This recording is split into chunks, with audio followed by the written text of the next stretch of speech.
Assalamualaikum warahmatullahi wabarakatuh. Present and gratitude we pray to Allah Subhanahu wa Ta'ala. Salawat salam we offer to the Prophet Muhammad Sallallahu Alaihi Wasallam, their teacher and friend that I am proud of. You go ahead before we start with reading Bismillahirrahmanirrahim. Let's start with the first material that will be got by Munalih Baharudin.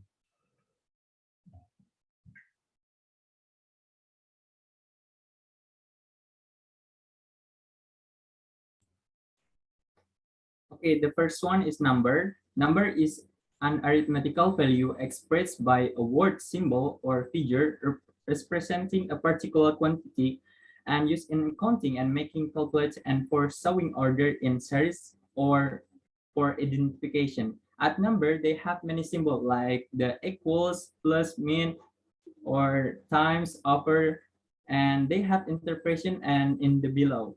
And next.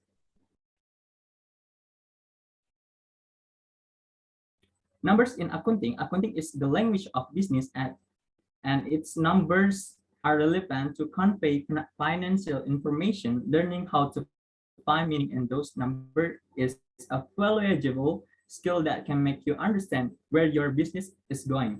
Accounting number rarely pop up by themselves in random fashion. They are usually in column format with line description found in the left-hand side of the report. You can find meaning about the accounting numbers by looking at the description label, such as account names or vendor names or customer names. Next. And the description usually define which accounting numbers you are looking at. Be aware that some numbers are summary of several other numbers. Pay attention to the column's description. If available, they easily give structure to the numbers. If you see a column named administrative, then the numbers on the column relate to administrative area of the company. That could be expense, dollar, or number employees. Under that column, the line description should tell you if you're looking at the expense or something else. Okay, the second lesson for Mr. Ridwan and Mr. Yasar. Next.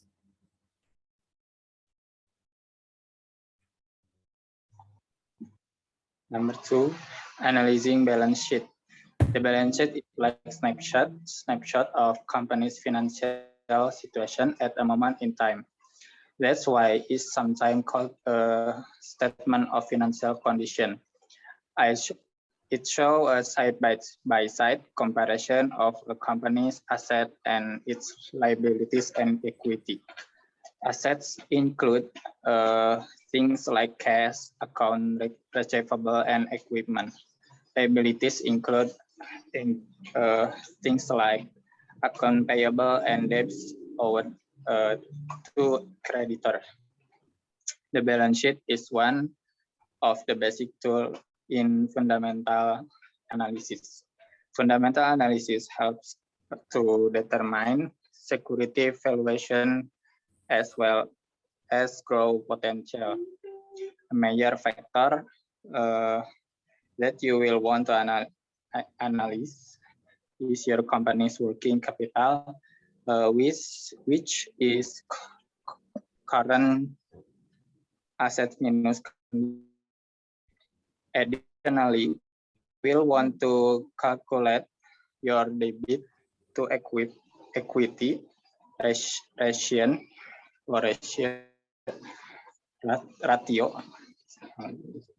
This is simply a comparison of total liabilities to owner equity. Next.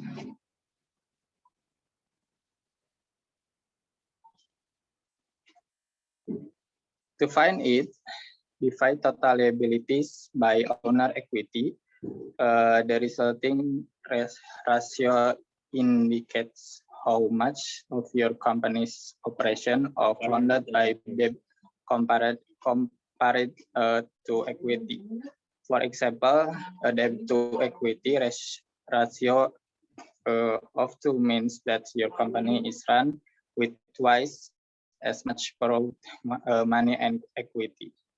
How to make a trial balance of brief? First, you need to ensure that each general ledger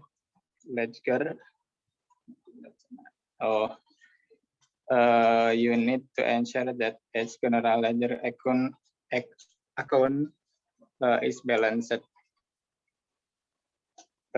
Second, prepare the worksheet. Third, add the number of debit column and credit column. Fourth, if there is a discrepancy, the accountant must find the correct and the error. Next,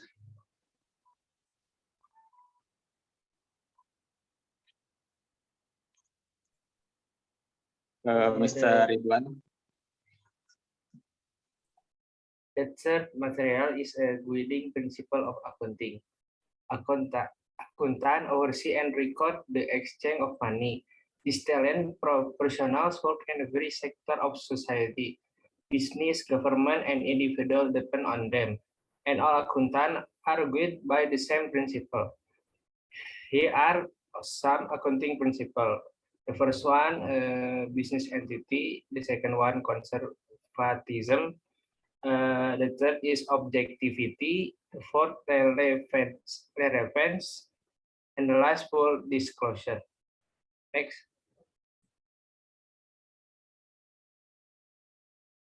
Business entity. The concept of business entity is a basic assumption of financial accounting because this concept limits economic data in the accounting system to data directly related to business activities.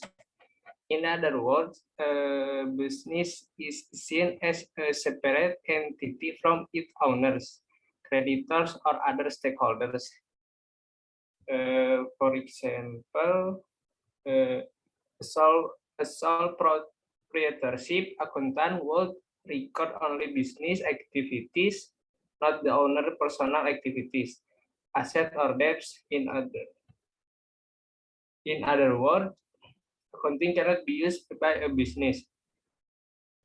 A types of business entities and their characteristic. The first one, a sole proprietorship. A sole proprietorship is a form of business organization that is owned by one person. The owner is referred to as a sole proprietor. Next. The second one, partnership. This form of business is almost the same as a sole proprietorship, except that this business is owned by two or more individuals. And the third, corporation. This form of business is regulated by law as a separate legal from subject to tax. Next.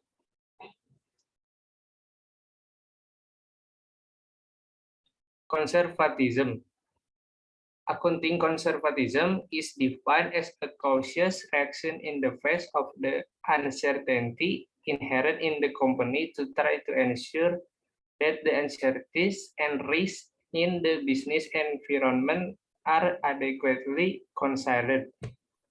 Type of accounting conservatism. The first one, unconditional conservatism. Unconditional conservatism is a form of accounting conservatism that is applied consistently on the board of directors. This leads to a preferentially lower asset value. The second, conditional conservatism. Conditional conservatism is a form of accounting conservatism which refers to the old adage that all losses are recognized immediately, but gains are only recognized when they actually occur. Next.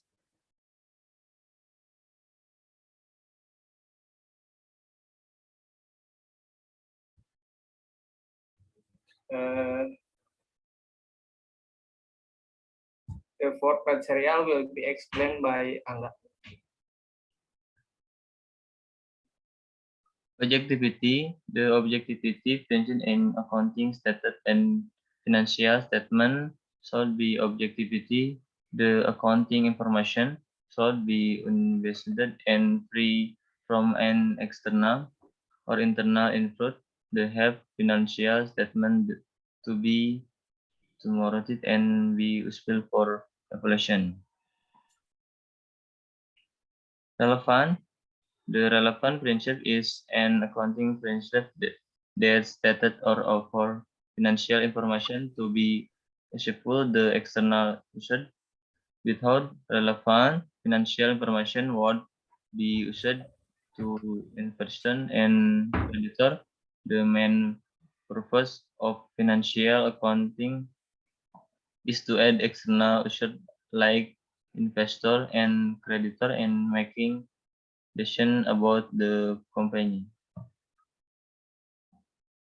Full disclosure.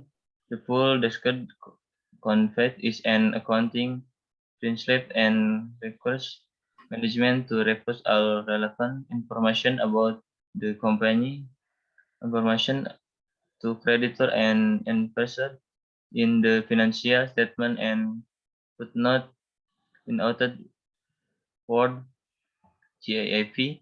The question that management tell external user material information about the company that they can use to base their discussion on.